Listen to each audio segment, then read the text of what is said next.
Hi everyone, in this video I will show you how to use my TradingView strategy.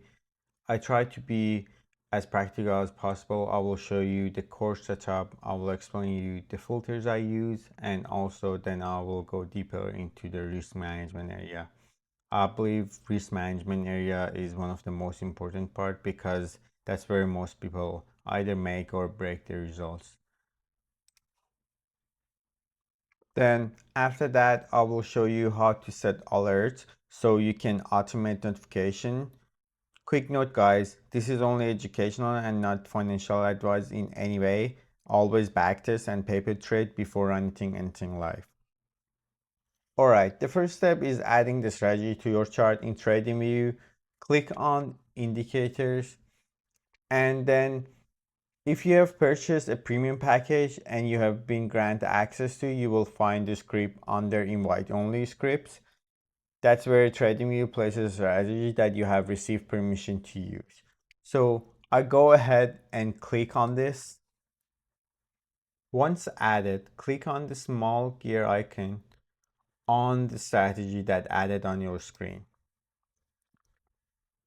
This is where the real power is, because performance differences usually come from how you configure these filter and exit.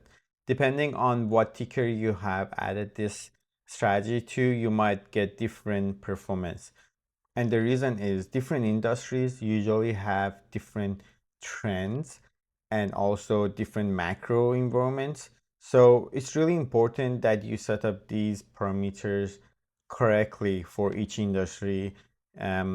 I usually track ETFs and especially leverage ETFs.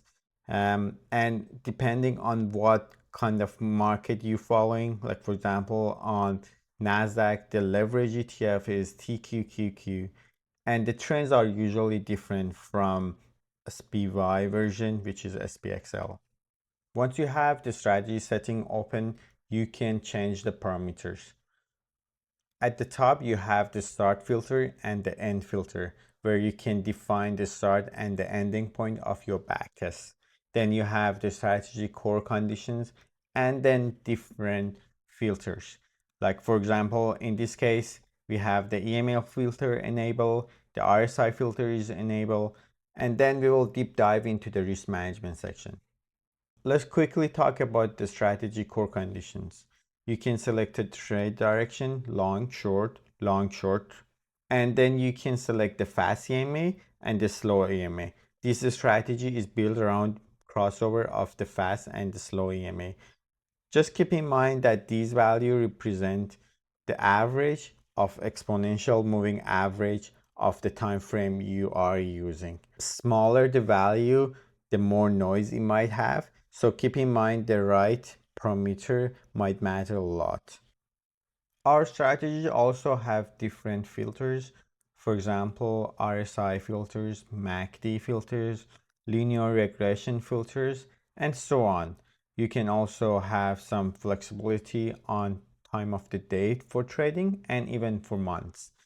I've run a lot of backtests to find the best parameters for each ticker, and I will gladly share those values with you. You can go to my GitHub book from my website, and then under get book, when you get to the specific strategy, for example, in this case, FomoCross Momentum, you will find all these different parameters explained thoroughly and what each means and what they would do to the strategy. Going back to the TradingView strategy, now I have the same strategy, but with the parameters that I found during my backtestings. You can see the monthly performance as well as net profit during the backtest period, and also the percentage of profitability. Profit factor is 2.5, which is great. TradingView also lets you analyze these trades even further. When you go under the strategy performance, you can see that the total trade worth 43 during time of January 2024 till to date. The performance, the cumulative performance is about 200%, enormous. Then you can also see the list of trades and see how each trade went. Next thing I want to show you is how to set alerts. you find your strategy on the screen, and then you find that three dots and then add alerts. On here, you can define your message. I usually use the default version, and I would just name this whatever the ticker is.